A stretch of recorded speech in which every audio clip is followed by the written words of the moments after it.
ইয়া রাসূলুল্লাহ, হে আল্লাহর রাসূল, মুক্তির উপায় কি? পরিত্রাণের পন্থা কি? বাঁচবো কিভাবে বলে দেন দুনিয়া আখিরাতে। নবীজি তিনটে কথা বললেন। আমসিক আলাইকা লিসানাক ওয়ালইয়াসাকা বাইতুক। 3 নম্বর বললেন ওয়াবকি আলা খাতিয়াতিক, নিজের গুনাহগুলা দেখো আর কান্নাকাটি করো। নিজের গুণ দেখো না, অন্যের গুণ দেখো। আল্লাহ আমাদেরকে আমল করা তৌফিক দান করে। আদর শেখ সাদি হাদিসের তরজমা করতেছেন কাব্যের ভাষায়। বখিলার বাওয়াদ জাহিদে বাহরবার বেহেশতি নবাশাদ বাহুকমে খবর। বখিল কৃপণ ব্যক্তি যদি জলস্থলের সেরা ইবাদতকারীও হয়, কিন্তু যদি হৃদয়ের ভিতরে বুখলের জার নিয়ে, কার্পণ্যের জার মার দুনিয়ার মহব্বত নিয়ে যায়, ডাইরেক্ট জান্নাতে না, একটু ঘুরে তারপর যাওয়া লাগবে, ঠিক কিনা? তো বখিলের যদি এই দশা হয়, নিচেরটার কি হবে?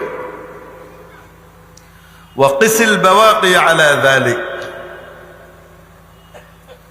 বাকিগুলার কি হবে অবস্থা চিন্তা করে না।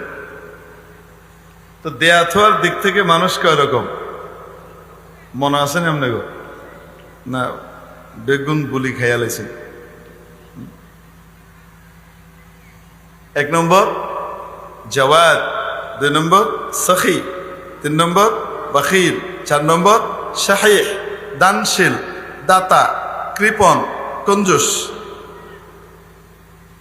বলার উদ্দেশ্য ছিল, যে কথা শুরু করেছিলাম, যে দেয় তাকে মানুষ পছন্দ করে, যে যত বেশি দিতে পারে আর যত বেশি দেয় তার পিছনে দলও তত বড় হয়।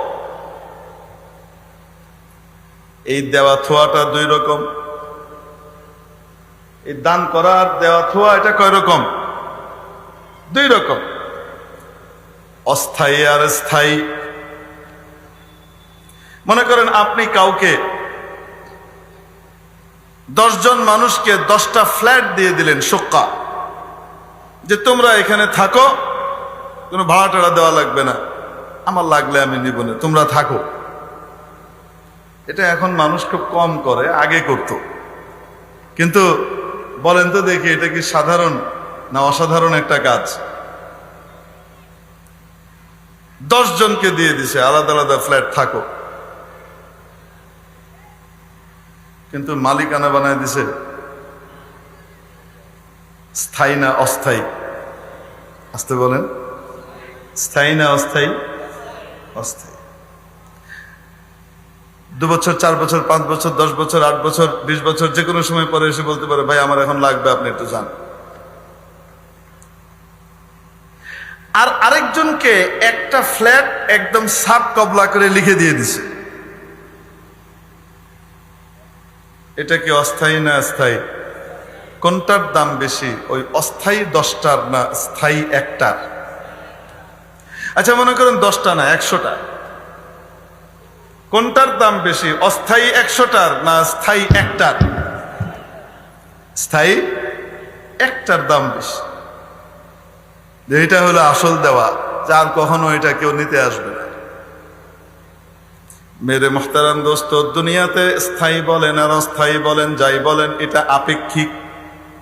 আসলে দুনিয়াতে যা কিছু আছে সবকিছুই অস্থায়ী।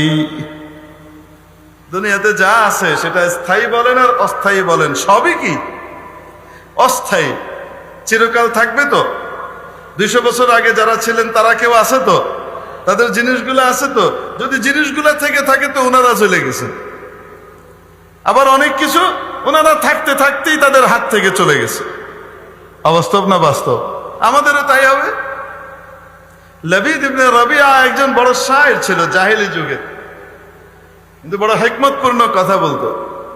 নবী পাক সাল্লাল্লাহু তাআলা আলাইহি ওয়াসাল্লাম তার এক শের হাদিস শরীফের ভিতরে উল্লেখ করেছেন। কেন?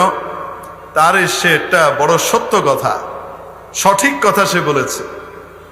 এই হাদিস দিয়ে বোঝা যায়, কোন ব্যক্তি যদি ভালো কথা বলে, সঠিক কথা বলে, সে যদি বিধর্মীয় হয়, তারপরেও তার সেই কথা কোট করা যায়। বুঝাতে পারেনি মনে হয়? যদি হিকমতপূর্ণ কথা হয় আর সঠিক কথা হয়।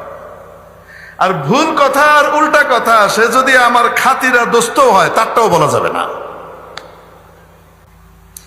মাফহুমে মুখালিফের এতেবার ফিল আহকাম ইনদাল আহনাফ গায়রু মুতাবার, যদি ইমাম মুহাম্মদ রাহমাতুল্লাহ আলাইহির এটার ব্যাপারে রুজু সাবিত আছে, কিন্তু অন্যান্য বিষয়ের ব্যাপারে তো মাফহুমে মুখালিফের এতেবার আছে। এখন দেখেন রাসূল পাক সাল্লাল্লাহু আলাইহি সাল্লাম তার একটা কথা হাদিস শরীফের ভিতরে উল্লেখ করেন, শামাইলে তিরমিজির ভিতরে ওই হাদিস আছে, আলা কুল্লু শাইইন মা খালাল্লাহ বাতিলু ওয়া কুল্লু নাঈমিন লা মুহালা তাসাইলু। আলা কুল্লু শাইইন মা খালাল্লাহ বাতিলু ওয়া কুল্লু নাঈমিন লা মুহালা তাসাইলু। শুনে নাও, আল্লাহ ছাড়া আর যা কিছু আছে সব কিছুই নশ্বর, সব কিছুই ফানি, সব কিছুই গায়রু দাইম, কোনো কিছুই দাইম আর স্থায়ী নয়, অস্থায়ী। বাতিলুন বিমানা ফানিন গায়রু দাইম। বাতিল শব্দের অনেক অর্থ আছে, তার ভিতরে একটা হলো গায়রু দাইম, গায়রু বাকি, ফানি। যেমন রাসূল পাক সাল্লাল্লাহু আলাইহি ওয়াসাল্লামের হাদিস আছে, আইয়ুমা ইমরাআতিন নুকিহাত বিগাইরি ইযনি ওয়ালিয়্যিহা, আইয়ুমা ইমরাআতিন নাকাহাত বিগাইরি ইযনি ওয়ালিয়্যিহা ফানিকাহুহা বাতিলুন ফানিকাহুহা বাতিলুন ফানিকাহুহা বাতিলুন। যে নারী নিজে নিজে একা একা বিবাহ করে, মুরব্বীদের পরামর্শ ব্যতি রেখে তাদেরকে সাথে নেয় না, একলা একলা মেরে লেছে, সেরে লেছে, স্থায়ী হবে না। বেশিরভাগ ক্ষেত্রে এই বিয়ে শেষ পর্যন্ত কি হয়ে যায়? ভেঙে যায়। কেন হয়?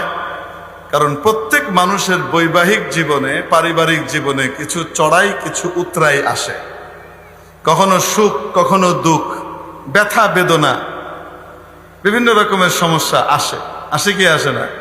যখন মুরব্বীদের পরামর্শে বিয়ে করে, মুরব্বীদেরকে সাথে নিয়ে বিয়ে করে, তখন কোনো বিপদে পড়লে মুরব্বীদের ব্যাক সাপোর্ট পায়, তাদের কাছে যাইতে পারে, তারা বিষয়টাকে সুরাহা করে, সমাধা করে। কিন্তু যখন একা একা করে তখন তো লজ্জার কারণে বাপ মার কাছেও আসতে পারে না। অথচ বাপ মা কিন্তু বুকে জড়িয়ে নেন, কিন্তু বিপদে পড়লে ওই মুখটা থাকে না, আর আসতে পারে না। শুইতে শুইতে একটা পর্যায়ে আর পারে না, তো বলে দেখ তারিকা হয় বিয়ে শেষ নয় জীবন শেষ। ফানিকাহুহা বাতিলুন ফানিকাহুহা বাতিলুন, বাতিলুন আই গায়রু দাইম ফানিন লা ইয়াতিকু। এই বিয়ে কি করবে না, আসলে টিকবে না, শেষে গিয়ে ঝামেলায় পড়বে। আলা কুল্লু শাইইন মা খালাল্লাহ বাতিলু ওয়া কুল্লু নাঈমিন লা মুহালা তাযাইলু। যত নিয়ামত রাজি দুনিয়াতে আছে সবই চলে যাবে, কোনোদিন সবকিছু থাকবে না।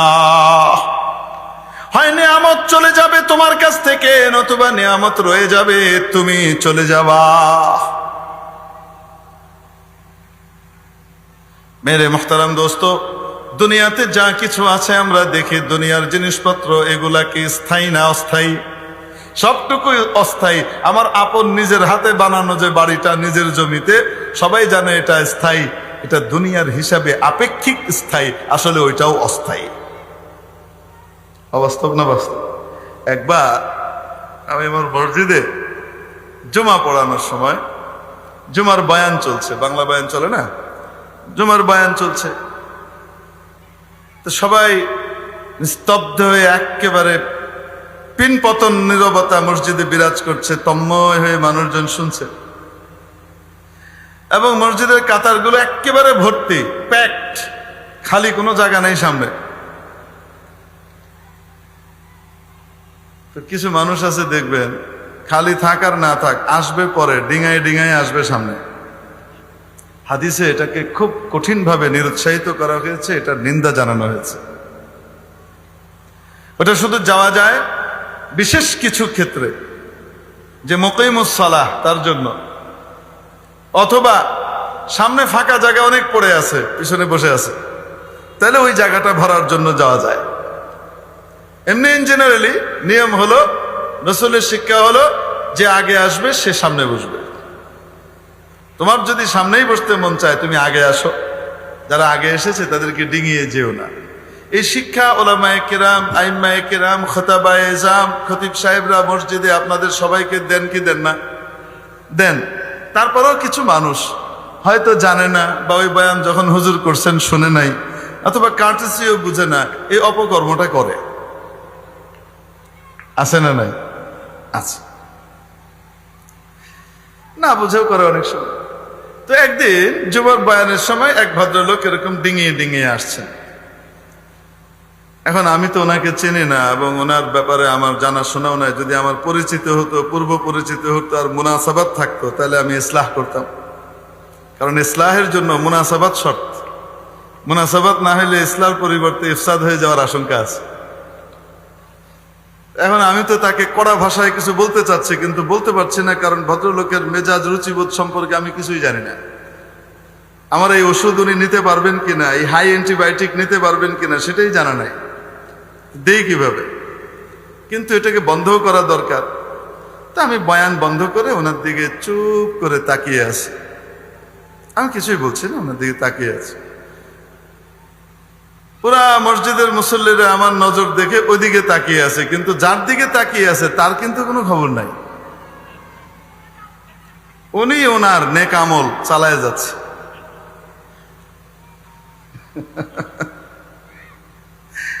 আল্লাহ, গন্ডারের চামড়া কয়নি, কাম হয় না। দেখবেন ইমাম সাহেব বা মুয়াজ্জিন সাহেব নামাজের ইকামতের আগে বা পরে বলেন, দাঁড়িয়ে কাতার সোজা করে নি,